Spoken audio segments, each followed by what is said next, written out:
जाओगे। तुम मेरे बाद मोहब्बत को तरस जाओगे।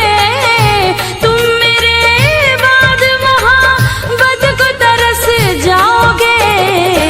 अजनबी शहर है, अजनबी शहर है, चाहत को तरस जाओगे।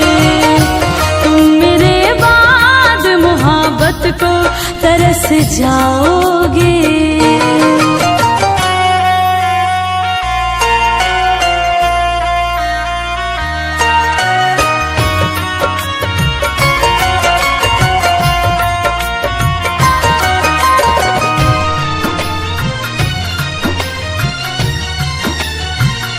मेरी आँखों में आंसू देख के मुस्कुराते हो। ना ही तुम दिल में रहते, ना ही दूर जाते हो। इस उजड़े चमन में फूल खिलाएगा कौन? हमारी बात तुम्हें इतना याद आएगा कौन?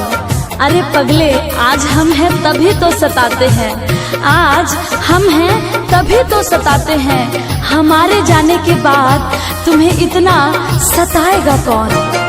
मेरी आँखों में आंसू देख के मुस्कुराते हो। ना ही तुम दिल में रहते, ना ही दूर जाते हो। इससे बेहतर ना आशियाना कहीं पाओगे।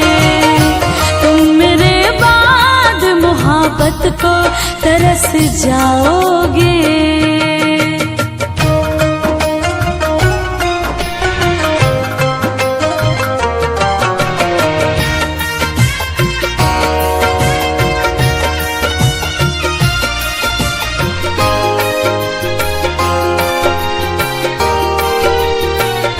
मैंने दिल तुझको दिया, ये खता हमारी है। मुझको तो तुझसे इश्क करने की बीमारी है। दिल लगाकर दिल दुखाया नहीं करते, हंसते हुए चेहरे को रुलाया नहीं करते।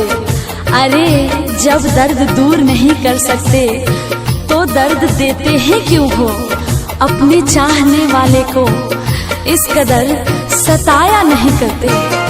मैंने दिल तुझको दिया, ये खता हमारी है। मुझको तो तुझसे इश्क करने की बीमारी है।